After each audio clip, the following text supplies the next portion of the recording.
और शिक्षा भगवान श्री कृष्ण जैसी होनी चाहिए। कर्तव्य की दृष्टि से जय पराजय ना देखते हुए कार्य करना चाहिए। भगवान की वाणी बहुत विचित्र है, उनमें बहुत गहरा अर्थ और रहस्य छुपा हुआ। भगवान की वाणी पर चाहे कितना भी लिखे, कितना कितना ही विस्तार व्याख्या करे, उसका अंत नहीं हो सकता। सत्संग में बाधा यही है कि हम संसार को सच्चा मान लेते हैं। जब हम सत्संग करते हैं तब हमें पहले पहले जो भोगा था और भविष्य में क्या करेंगे ये याद आता है। ये सब तब मिटेगा जब हम प्रतीति दिखता है पर सच्चा नहीं है ये मान लेंगे। जैसे जब ज्यादा गर्मी होती है तब रेगिस्तान में ऐसा लगता है कि वहां पर पानी है, पर जब वहां पर जाकर देखते हैं तो पानी होता ही नहीं। उसी प्रकार ये संसार भी ऐसा ही है, इससे कभी तृप्ति हो ही नहीं सकती। चाहे जितना हम इन्हें भोगते रहेंगे तृप्ति कभी नहीं होगी। हम परमात्मा के चेतन अंश है और संसार जड़ है, तो इससे हमारी तृप्ति कभी नहीं हो सकती। जैसे परमात्मा है वैसे हम, भगवान सच्चिदानंद है तो हम भी सच्चिदानंद। तो ये असत है, तो असत से सत की तृप्ति कभी नहीं हो सकती। जैसे हम बचपन में खिलौने के लिए लड़ते थे, पर अब नहीं लड़ते क्योंकि अब हमें पता चल गया कि इनका कोई महत्व नहीं है। तो जो संसार सत्य नहीं है, तो यदि उसका जो चिंतन आता है वो भी असत्य ही है, और यदि हम इससे ममता कामना छोड़ दे तो ये चिंतन निर्जीव हो जाएगा। नारायण नारायण नारायण नारायण। बहुत अच्छा। तो अब रामनारायण जी से कहानी सुनेंगे और ये बता रहे हैं कि कुछ इनके पास अच्छे भजन भी हैं, तो भजन भी सुनाए। और फिर आज साधक संजीवनी की बारी है, शनिवार है, तो फिर साधक संजीवनी पढ़ सकते हैं। और मेरे को भजन भी मिल गया है गीता जी का, शायद वो भी सुना सकते हैं।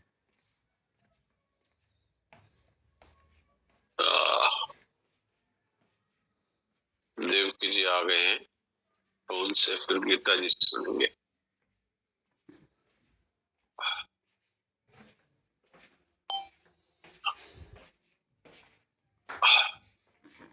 सीता अग्रवाला जी क्या बोल रही हैं?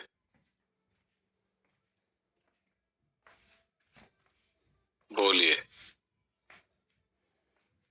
बताइए। राधे राधे प्रणाम। राधे राधे प्रणाम, बोलिए। आपकी कृपा से मेरे को बहुत शांति मिली है। ये तो भगवान की बात है। भगवान की भी आशीर्वाद है, भगवान की भी है, भगवान की और संतों की बातें हैं हमारे पास। हमारे पास तो भगवान और संतों की बातें हैं, और उनसे आपको और हमको सबको शांति मिलेगी। बहुत शांति मिली आपकी कृपा से, भगवान के आशीर्वाद बहुत शांति मिली है मेरे को। और मैं कल आपसे कुछ बात करनी चाहती हूँ, तो कितने टाइम में करूँ आपसे बात? दोपहर में कर सकते हैं, लगभग 4 बजे से लेके और 5 बजे के बीच में। अच्छा, और बहन जी के ठीक है अभी? हाँ अभी ठीक है। ठीक है, ठीक है, भगवान भगवान करने वाला बाबा। ठीक है, राम राम, राधे राधे। राधे राधे। अब रामनारायण जी से सुनते हैं।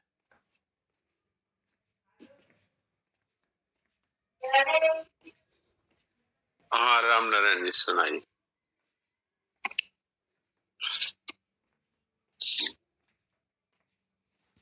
नारायण नारायण प्रणाम। नारायण नारायण प्रणाम। किसी गांव में एक बड़े अनुभवी मुखिया थे। वे गांव की भलाई चाहते थे और गांव उनकी हर बात मानता था। मुखिया ने कभी किसी के साथ अन्याय किया ही नहीं। दीन दुखियों के वे सच्चे सहायक थे। गांव अपनी एकता और सुख समृद्धि के कारण सारी तहसील में मशहूर हो गया। लेकिन अब मुखिया बूढ़े हो गए। उनको चिंता हुई कि अपने बाद में इस गांव का मुखिया किसे बनाऊंगा, मुखिया बना किसे सौंपूंगा। गांव के 3 नौजवान उनके ध्यान में थे। एक दिन मुखिया ने नौजवानों को सूर्यास्त के बाद उस जगह मिलने के लिए बुलाया जहां गांव का एक नाला बांधा जा रहा था। तीनों नौजवान नाले के पास पहुंचे। मुखिया कहीं दिखाई नहीं पड़े। तीनों लौटने लगे।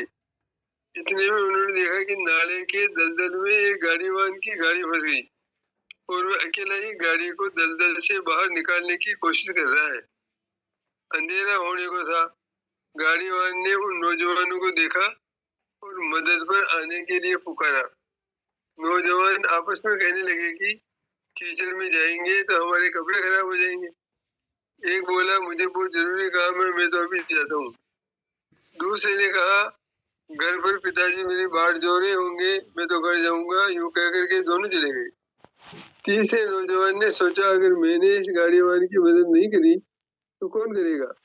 उसने अपनी धोती कसी, कीचड़ में चल करके गाड़ी के पास पहुंचा। नौजवान ने गाड़ी के पहिए को ढकेलने में मदद करी। कुछ ही देर में गाड़ी दलदल के बाहर निकल गई। वह गाड़ीवान और कोई नहीं, उसी गांव का मुखिया ही था।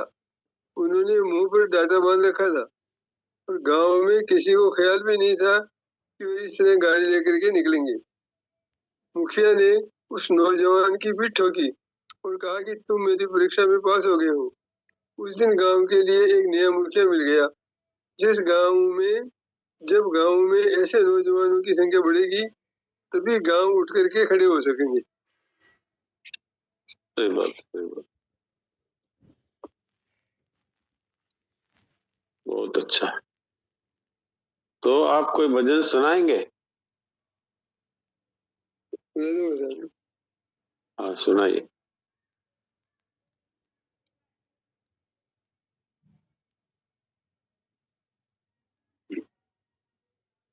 ये भजन में जो कह रहा हूँ साहब, राग वाग तो मेरी बेटे की नहीं, लेकिन ये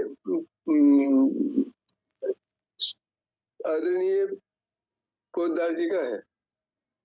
हाँ, सुनाइए सुनाइए। पल भर पहले जो कहता था, यह धन मेरा यह तन मेरा, प्राणों के तन से जाते ही उसको लाकर बाहर गिरा। जिस चटक मटक और फैशन पर तू है इतना भूला फिरता, जिस पद गौरव के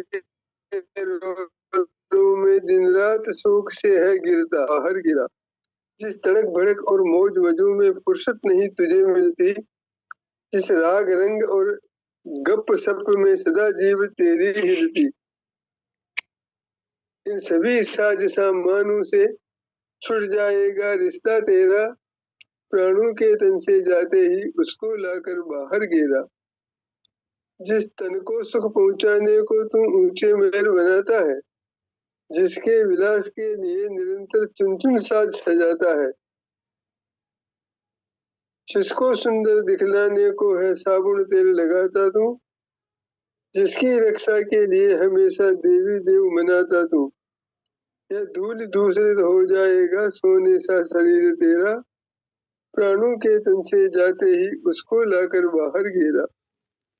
जिन माता पिता पुत्र स्वामी को अपना मान रहा है तू, जिन मित्र बंधुओं को वैभव को अपना जान रहा है तू, है जिनसे ये संबंध टूटना कभी नहीं तेने जाना, है जिनके कारण अहंकार से नहीं बड़ा किसको माना, टूटेगा संबंध सभी से होगा जंगल में डेरा, प्राणों के तन से जाते ही उसको लाकर बाहर गिरा।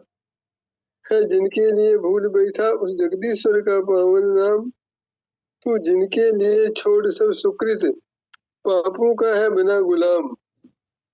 वे भूले हुए जीव ये सब कुछ यहाँ पड़े रह जाएंगे, जिनको तेने अपना समझा वे सभी दूर हट जाएंगे। हो जा सचेत अब व्यर्थ गवा मत, जीवन ये अमूल्य तेरा, प्राणों के तन से जाते ही उसको लाकर बाहर गिरा। जिस धन दौलत को पाने को तू आठों पैर भटकता है, जिन भोगों का अभाव तेरे अंदर में सदा खटकता है, इस धन जौवन बल रूप सभी से टूटेगा नाता तेरा, ये देह खाक हो पड़ा अकेला सूना मरगट में तेरा, प्राणों के तन से जाते ही उसको लाकर बाहर गिरा। कि किसी संस्थान में गए थे, वहाँ भाव उठे उनके। हाँ, तो ये मनुष्य की वास्तविकता का वर्णन हुआ है। आदमी कितना इस संसार के चक्कर में अपनी पूरी जिंदगी बर्बाद करता है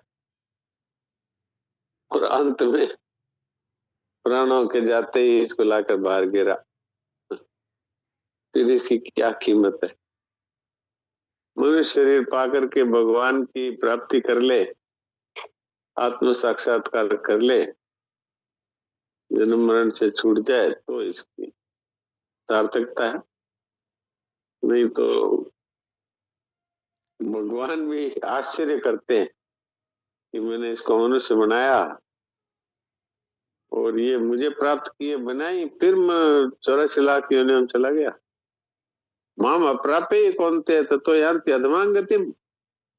भगवान भी आश्चर्य करते हैं, मुझे प्राप्त किए बिना अधम योनियों में चला गया। भगवान इस संकल्प से मनुष्य को मनुष्य बनाते हैं। और आप देखिए, मनुष्य शरीर भगवान को भी कितना पसंद है। भगवान स्वयं मनुष्य रूप में अवतार लेते हैं। ये देवताओं से भी बढ़ करके मनुष्य को बताया।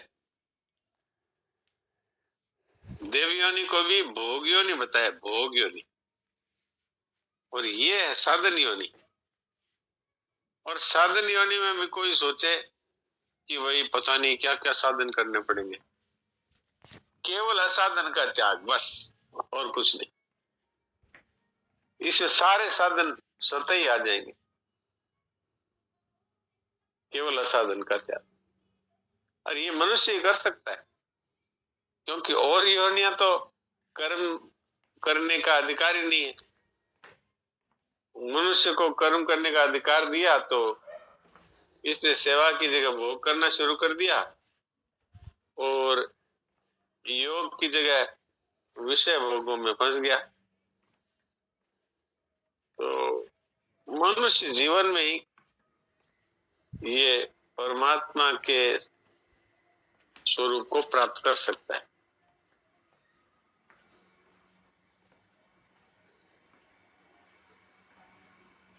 तो आज शनिवार है, इसलिए साधक संजीवनी पढ़ते हैं। इससे पहले मैं एक भजन बाकी रह गया था, वो बोल देता हूँ गीता जी की महिमा पर। जय जग जननी भगवद गीता हरिमुख की वाणी। जय जग जननी भगवद गीता हरिमुख की वाणी। जितने धर्म ग्रंथ सबकी सिरमौर महारानी। जगत गुरु श्री कृष्ण बड़े ठाकुर की ठकुरानी। जगत गुरु श्री कृष्ण बड़े ठाकुर की ठकुरानी। जय जग जननी भगवद गीता हरिमुख की वाणी। हिंदू मुस्लिम बौद्ध ईसाई हित कर सब मानी। मानव मात्र लेत शिक्षा तुम सबकी गुरुआनी। मानव मात्र लेत शिक्षा तुम सबकी गुरुआनी। जय जग जननी भगवद गीता हरिमुख की वाणी। सीखे बड़े कला कौशल खोई सब जिंदगानी। गीता अमृत पीकर हो गए बड़े भक्त ज्ञानी। गीता अमृत पीकर हो गए बड़े भक्त ज्ञानी। जय जग जननी भगवद गीता हरिमुख की वाणी। जो नर ऐसा गर्व करे हम हैं हिंदुस्तानी। भगवद गीता पढ़ी नहीं तो कैसा हिंदुस्तानी।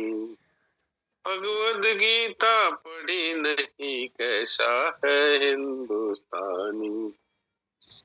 जय जग जननी भगवद गीता, हरिमुख की वाणी। बिछड़ गया प्रभु से जब प्राणी, हुई बड़ी हानि। गीता का नित पाठ करे तो होत मेहरबानी। गीता जी का पाठ करे तो होत मेहरबानी।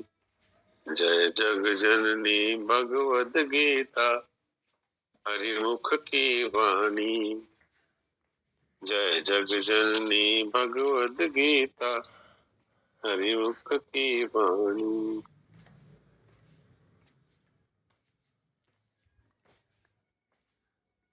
तो अब अपने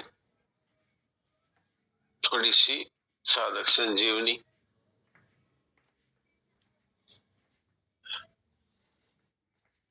पढ़ ले। हाँ देवकी जी सुना दीजिए। 46वां श्लोक है, दूसरे अध्याय का।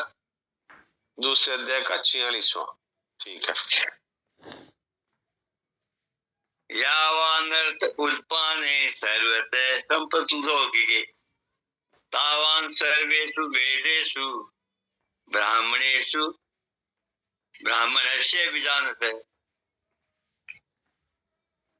सब तरफ से परिपूर्ण महान जलाशय के प्राप्त होने